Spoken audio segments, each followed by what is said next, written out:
If you've been following my channel for any amount of time, you'd know that I really like creepypastas, especially of the gaming variety, and will take any chance I have to talk about them.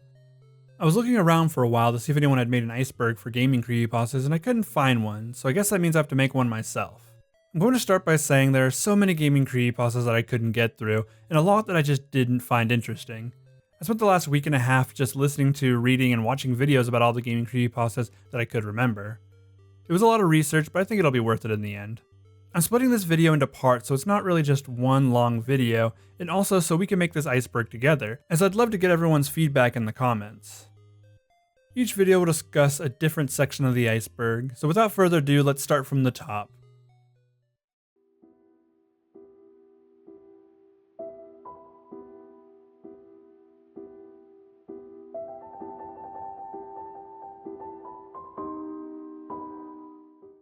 Sonic.exe is a story about a haunted copy of Sonic the Hedgehog. The story begins with a man receiving a game from a friend in the mail. The disc that he received came with a warning about the game.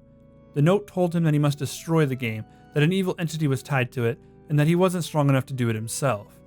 The man notices that the disc has Sonic.exe written on it in black marker. He weighs his options, but ultimately decides to ignore his friend's request, and puts the disc in his computer. After installing and booting the .exe file, the narrator sees the familiar Sonic the Hedgehog title screen appear.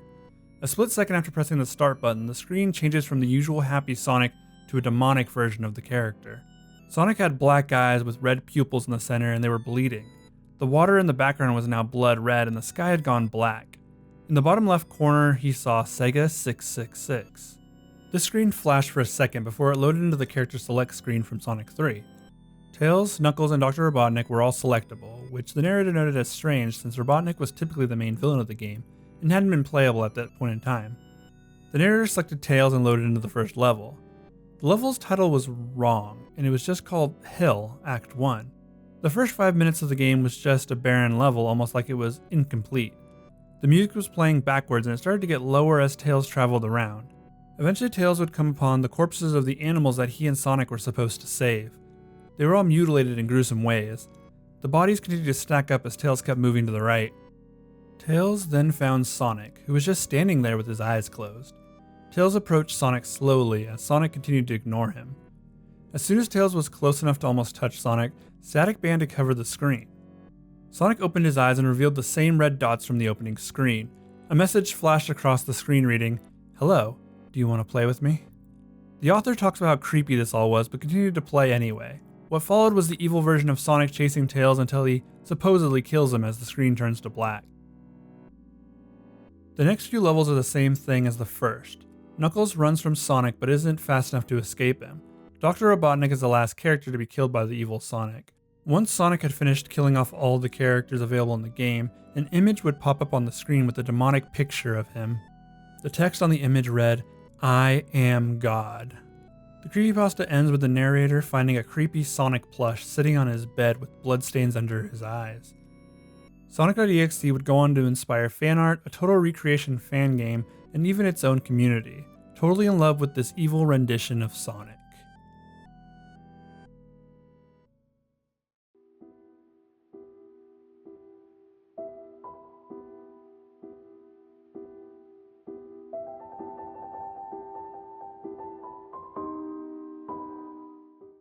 Mario 64 Damned tells the story of a guy and his girlfriend who are both in love with classic video games and collect them. They were pondering over some of their favorite games from their childhoods and stopped on the N64 as their favorite console. They discussed which games were the best and also both decided that Super Mario 64 was the best title to release for the console. This led to the pair deciding they wanted to find a copy of the game. Luckily for them, the narrator's uncle owned a video game store, which meant they can go and find a copy for hopefully a little cheaper than anywhere else. It took a while of searching through bins filled with games before they found the one they were looking for, Super Mario 64. They would also need a Nintendo 64, which again, luckily for them, his uncle had one left in stock. As they were about to buy the game, the uncle warned him that the game and console had been returned on multiple occasions. They had always been returned together, and the reason why was a little creepy. A few of the customers had reported that the game was evil and made in hell. That was their reasoning for returning them. The uncle never quite bought into it, but the game and console were sold and returned on 15 separate occasions. Paying it no mind, the narrator and his girlfriend bought the game, but received the console for free along with it. The two said their goodbyes to the uncle and went on their way home. As soon as they returned home, the narrator took out the console and began to hook it up to their living room TV. The narrator's girlfriend started up the game while he looked through a box of other N64 games. She played with Mario's face for a bit on the title screen before starting it up. When she got to the save file screen, there was already a game save on file 1. The save files were all started but empty, with not a single star obtained. The pair decided to delete the first file, and that's when the game froze on them, but not before a deafening screech could be heard coming from the TV. It was loud enough that they both had to cover their ears. They quickly shut the console off and the screeching stopped.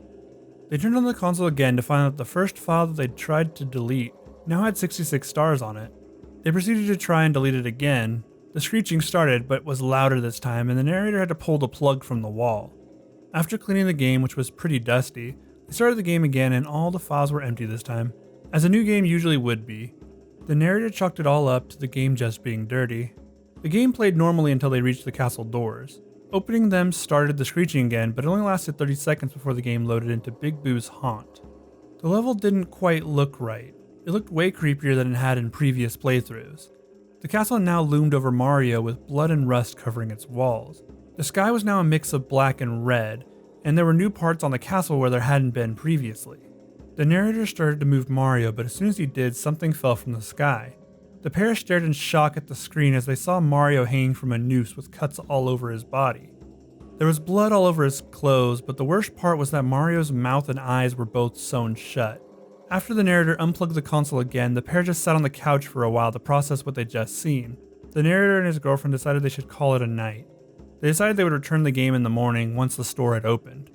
The narrator, lying awake still, decided he would try the game again while his girlfriend slept.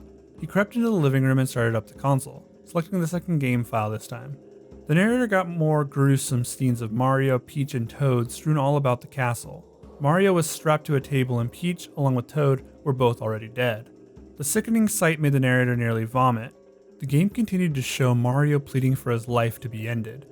A dark figure simply known as the Black Mass floated over to Mario and began to torture him. Mario struggled but ultimately could not survive his torment. The game ends with the player trying to ascend some stairs and finding a man hanging from the tower. It took him a second to realize that the man that was hanging was him. He had received the same treatment as Mario. His mouth and eyes were sewn shut, but before he could shut off the game, the body double began to scream. Mario turned and began to wail at the narrator as well. The narrator then fell unconscious, but not before he saw the Black Mass hovering over him.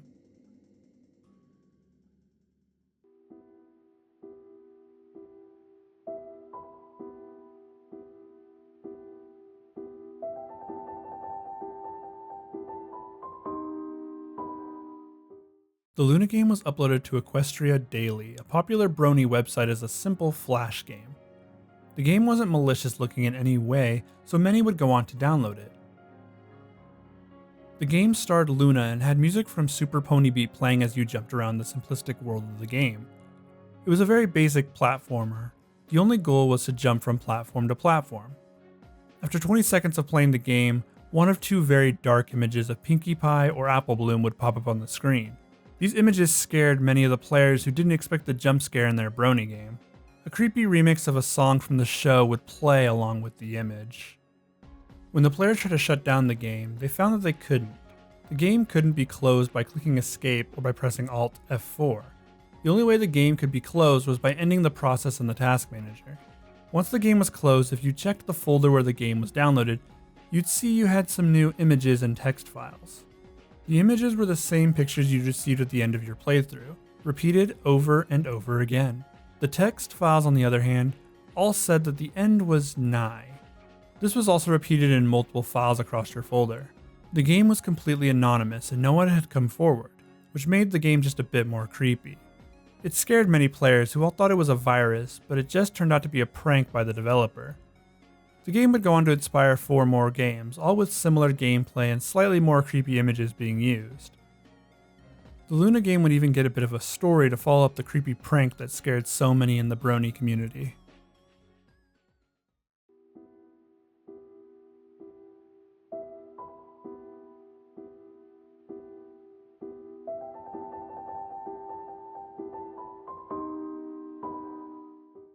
Sonny the Tragic Clown is a creepypasta about a kid who loves to torture his Sims. He specifically creates Sims just to be killed. Some were based off of people he knew, and some based off famous evil individuals. In the original Sims, if you got your Sims moodlets down low enough, a clown named Sonny would eventually come to your Sims' lot and try to make them feel better. More often than not, he would just walk around sadly and not help out at all. Sonny came to the lot, and the author immediately started to torture him as well. He was ruining his day and making him more and more sad. He was explaining how fun it was to mess with his Sims. Eventually, the narrator decides to kill off his Sims by starting a fire. He put a lit firework in the house and started the fire with his Sims inside, including Sonny. This leads to the familiar sound that plays when a fire starts in The Sims. A few of his Sims caught fire, and instead of their usual sounds of pain and flailing, they seemed more realistic. They moved more like a person would instead of how a Sim normally would when they were on fire. While the Sims were screaming in pain, they all looked up at the author. He was shocked by their pained expressions on their faces. They all looked at him like they knew that he was the one who set them on fire. When Sonny looked at the author, he had an evil grin on his face. He laughed in a way similar to the Joker and wailed while on fire. It was a horrifying image that scared the author. The PC that the author was playing on shut off. He reset the computer, and there were visual issues when he started up The Sims. The game looked different and the sound was completely mute. More creepy stuff ensues. The creepy paintings in the game keep looking at the author. The TV keeps changing to the horror channel, and the author keeps receiving creepy messages from Sonny the Clown. Sonny the Clown would eventually steal a kid, like a burglar in the game would. The kid's Sims would scream and cry in an overly realistic way. Sonny would return and continue until the family was entirely gone. The creepypasta ends with all the homes in the game being erased from the world, leaving just a graveyard where the author used to torture his Sims. He had since dropped the game forever and now has a deep-rooted fear of clowns.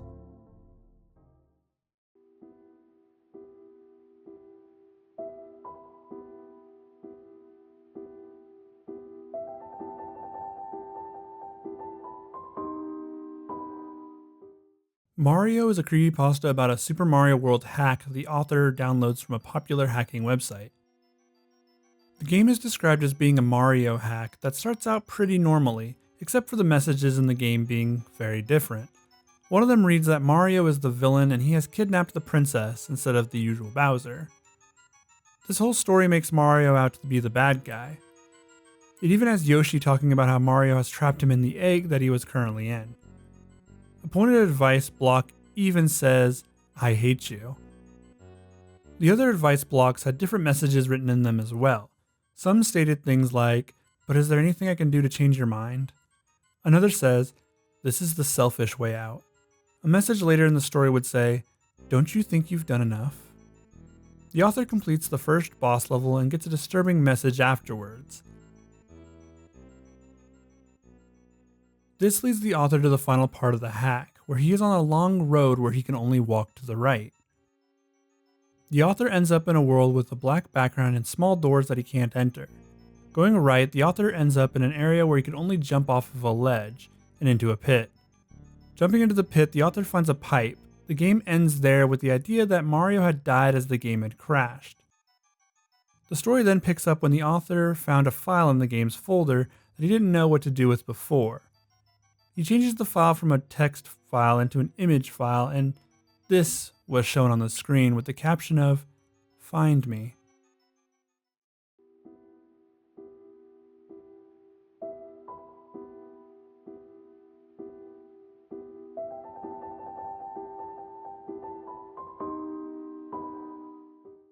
Herobrine tells of an encounter that a Minecraft player had while playing in his solo world. The author was playing Minecraft alone, but due to having a not very powerful PC, had to play the game on a very low draw distance. This meant that the further away anything was from the author would appear to be in a fog, essentially making the world a little more creepy. While the author was roaming around the world, he saw another character just outside of the fog. He tried to follow him, but every time he got close, the figure would move just outside of his draw distance. When he finally did see the other character, he looked just like the default character, Steve. but with white, pupilless eyes. The figure was gone as quickly as he saw it. As the author continued with the game, he began to notice tunnels were built in his world while he wasn't playing it. Strange structures kept popping up everywhere, and trees had all their leaves removed. The entity would appear just out of the corner of the author's eye, but always just out of sight when he turned to look at him. He tried to turn up the draw distance, but nothing seemed to work. Finally, the author went to the forums to try and figure out if this was happening to anyone else. The post would get deleted time and time again. Eventually, they would receive a PM from an account called Herobrine that simply said, "Stop." Herobrine would become the boogeyman of Minecraft back at the beginning of the game's life. In the early days of Minecraft, everything seemed so mysterious, and it almost seemed possible that a character could exist just to haunt the player.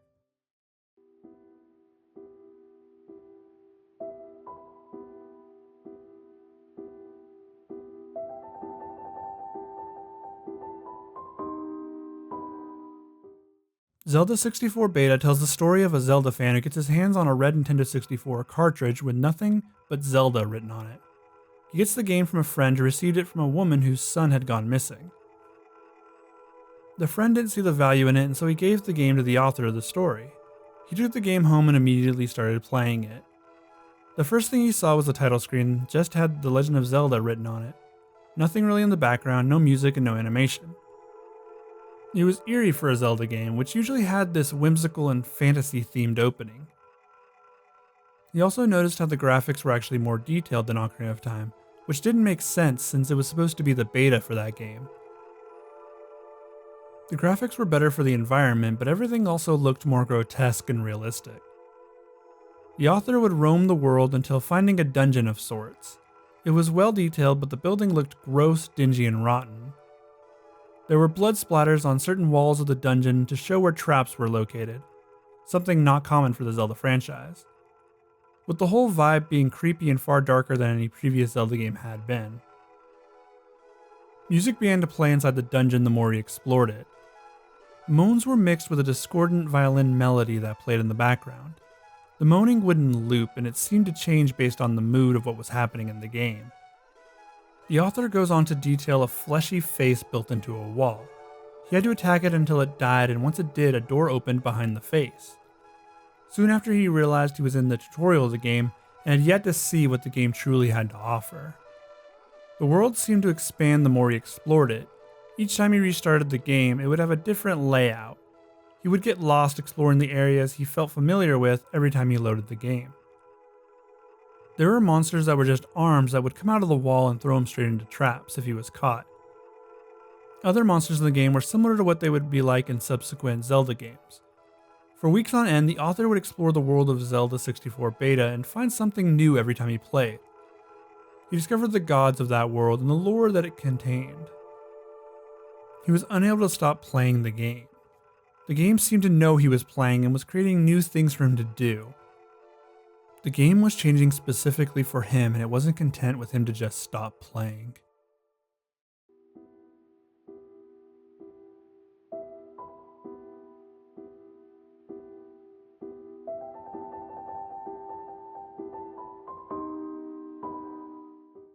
Sallyexe is the unofficial sequel to Sonic.exe that follows a similar formula.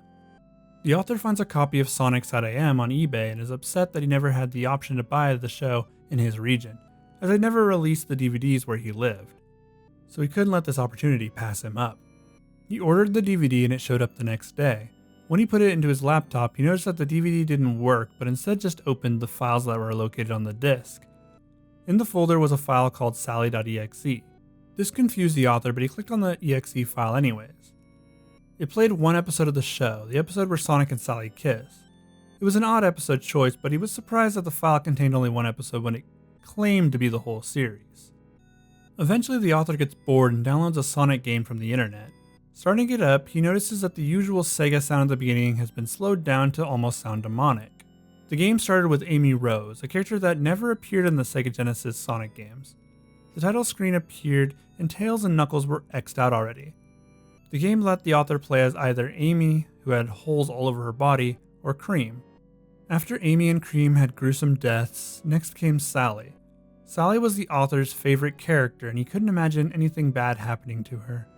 He started the level anyway. Selecting her level, he was met with the demonic Sonic from sonic.exe. The corners of the screen began to close in on Sally before they crushed her to death. Sally later appeared on screen with her eyes stitched shut. The author noticed something on the corner of his bed. It was a Sally plushie, but with her eyes also sewn shut.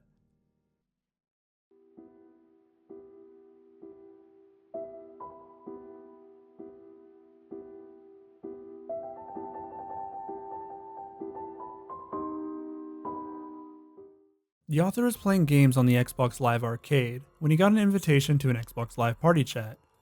The invitation didn't have a gamer tag attached to it, it just said blank has invited you to an Xbox Live party. And when he entered, he was the only person in the party.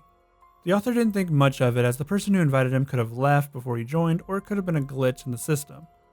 Glitches happened often on Xbox Live and happened just as often in the Xbox Live party chats. Right as the author was about to leave, another name popped up in the party. It was his name again, so there were two of him in the party according to Xbox Live. He thought it was another glitch but said hello anyway. A few seconds had passed before an echo of his voice said hello back. The author was annoyed but kept talking to himself in chat. Eventually he would say, "Why don't you come say that to my face?" "Maybe I might just do that," the voice said back and startled him. It was his voice that had responded. The other version of him left the chat and he was once again alone.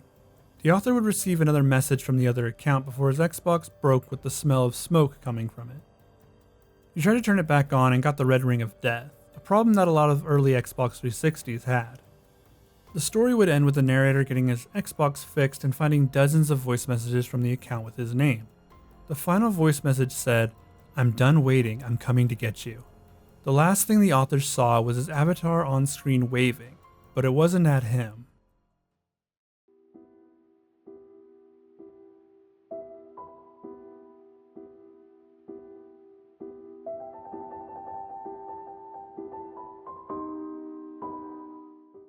Bendrowned is the story of a haunted Nintendo 64 cartridge. The game was purchased by the author of the story and follows his descent into madness. The author purchased the game while away at college. He wanted more games for his Nintendo 64 and figured he could find some at a yard sale. After searching for a few in his area, he decided to check out some over the weekend. The author found a few games for a good price, but not the game he specifically went out to find. That wasn't until he came upon a man standing in his lawn. The elder man wore a crooked grin and had a table with paintings on it, clearly trying to sell them at his yard sale. The author walked over and inquired about if he had any video games. The man paused for a moment before retreating into his home. While he was inside, the author looked through his paintings and noticed that one looked like Majora's Mask, the game he was really hoping to find today. The man returns with an old-looking gray N64 cartridge. The cartridge had Majora written on it in black permanent marker. It was the exact game that he had been looking for, and he was excited even if it wasn't in the best shape. The old man gave him the game for free and he took it home, too excited to play it. Popping the game into his console, the first thing he noticed was that the old save file was still on the cartridge. The file was named Ben, and the author thought it must have been the old man's grandson or something. He ignored the file and started a new one named Link underneath it. Strange things began to happen in the game. The townies would all call him Link, but every once in a while they would call him Ben instead. Which was odd, and it must have been a glitch, he thought. The author went back to the main menu and deleted the first file named Ben, thinking that would fix the weird glitch issue, but it didn't. Now the townies would call him nothing. It was a blank space where his name should be. After the author tried to do the fourth day glitch, a popular glitch in Majora's Mask, strange things began to happen. The main town was now in a Twilight Zone version of itself. The town was empty and the music was playing backwards. The occasional laugh of the mask salesman would play very low in the background, adding to the ominous feeling. Link grabbed his neck and the screen flashed for a moment with a picture of the happy mask salesman. A few seconds later, a creepy Link statue appeared and began to follow the author. Every time he would move, the statue would follow him. The screen faded and the author was now on top of the clock tower with the Skull Kid. The author fired a few arrows at the Skull Kid before he said, "That won't do you any good," before Link was lifted into the air and burst into flames. What follows is the author's descent into madness. He keeps seeing the happy mask salesman everywhere and the famous lines, "You've met with a terrible fate, haven't you?" and "You shouldn't have done that," are repeated over and over again in his head. The save select screen has changed to Bendrowned and then would eventually change to Your Turn. The author couldn't sleep as his nightmares were filled with the face of the creepy Link statue. It followed him in the game and now followed him in his dreams. He accepted that this was the ghost of Ben haunting him. Ben was a young boy from the neighborhood where the author had bought the game. He had drowned, as the game had suggested, and now he was haunting the Majora's Mask game cartridge as it was his favorite game. The author talks about how he'd used Cleverbot to ask if Ben had drowned. He would post the weird and cryptic conversations he had with the bot. Some of the conversations confirmed what he had already knew about Ben, and eventually Cleverbot would claim to be Ben and that he now haunted his computer. The first arc of the story ends with the author explaining how he had sealed away the computer with Ben on it, and he hoped that the entity would never be able to haunt someone ever again. There are 2 more arcs to the full story, and I think I'll talk about those in a separate video all to itself. That's the end of part 1. I hope you enjoyed the video. I'll be getting part 2 up as soon as I can. A lot of research goes into these videos and I hope you like them.